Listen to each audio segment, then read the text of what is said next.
I take solace in the fact that his mother can once again embrace her son. But today, we want to talk about not just Mac, but our children and the State of the Union for our children in America. To date, in the last 40 years, since it's been legal abortion, we've murdered 50 million black babies. Somebody I love was never born. 50 million. And because it was legal, don't make it right. And this is not about the politics of choice.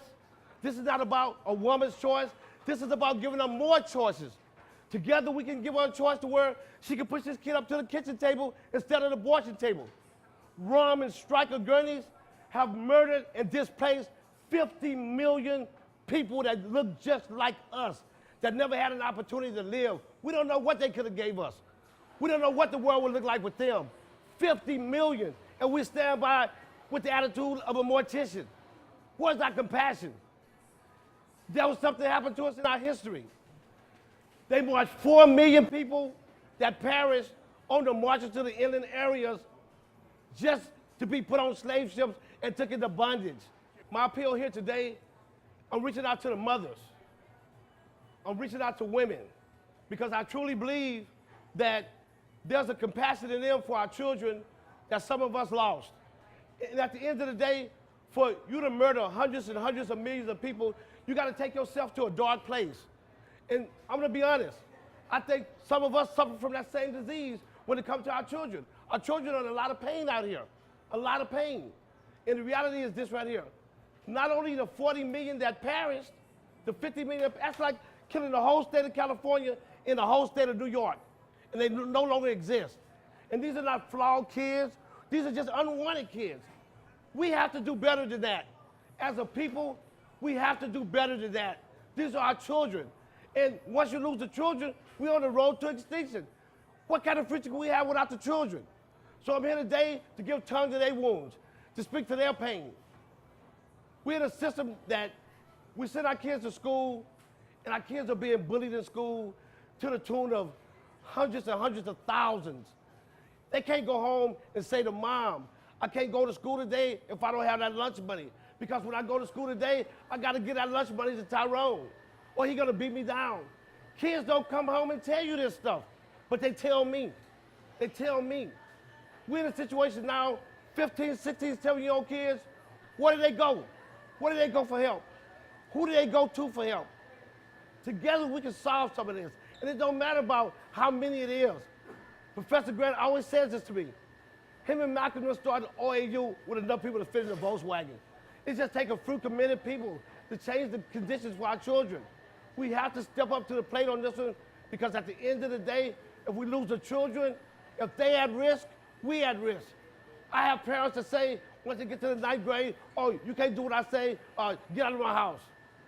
And if they're lucky, they get the phone call from the county jail. But if they're not lucky, a detective knocks on the door. I've escorted mothers to the morgue to pull their kid out of his drawer. And they're never the same. They're never the same.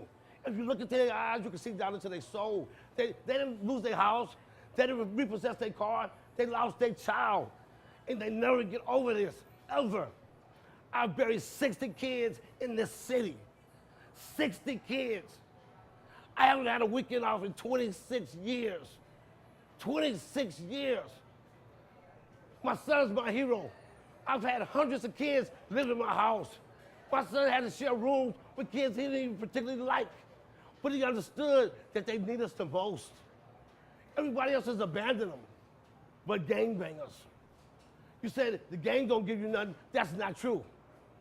We live in a structure now with our kids. It's almost like the penitentiary, and G2 can speak to this.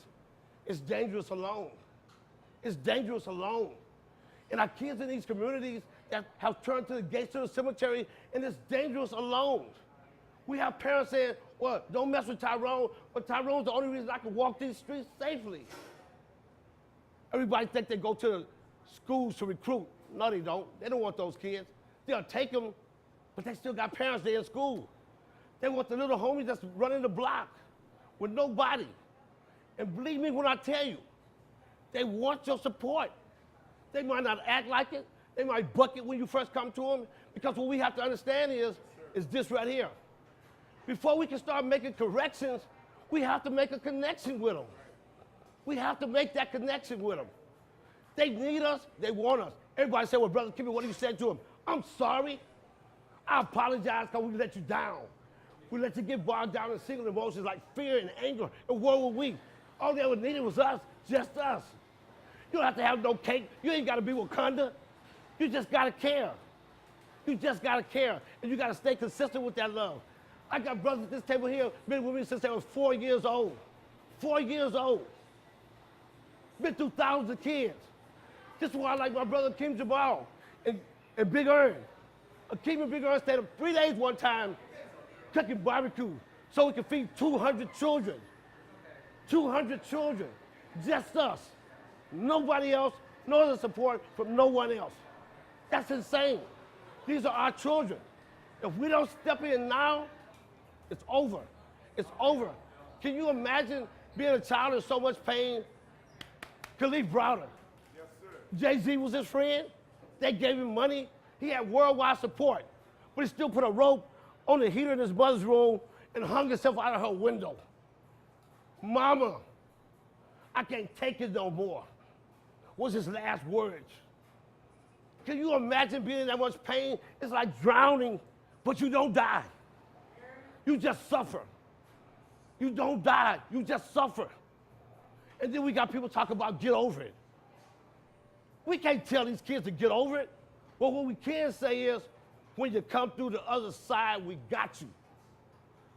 Kim called me 2 o'clock in the morning. He got a kid on the line that want to go commit suicide by a cop. I said, young brother, do me one favor before you do that. I didn't tell him not to do it. I don't do that. I don't tell them to pull their pants up. If you hang out around me, you pull your pants up on your own. I said, young brother, before you take your life, help me do this. I'm gonna take you to some young brothers that you can share your pain with, save their life before you check out. And within that structure, they find a redemption within themselves. They find redemption. I've had a sister in foster care. The first day they locked the door, she was molested. Now we lock her in with the molester every day. Are we serious? Every day we lock her in with the molester. She says to me, I said, we're gonna start a program, Big Brothers and Big Sisters.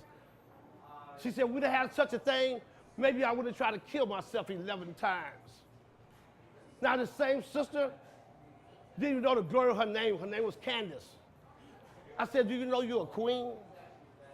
That same kid now is out sharing her pain to alleviate the pain of other kids. We got 33,000 kids in the system and more going in every day. In the system. It's easier for a stranger to get your kids than the family. I've had kids tell me, I got 100 people in my family. How did I end up here? I got 100 people in my family. How did I end up here? We're gonna have to address these issues, and we can. My appeal is to the mothers, because they have a vested interest in every human being on the planet. If you show me somebody that don't have a neighbor from their mother, they're a test tube baby. The reality is this right here. Everybody think it's a lot of people. No, it's committed people. Committed people. I can stand here and I can talk to you about their pain forever, but we don't talk about the problem without talking about the solutions. And the solution is this, right here.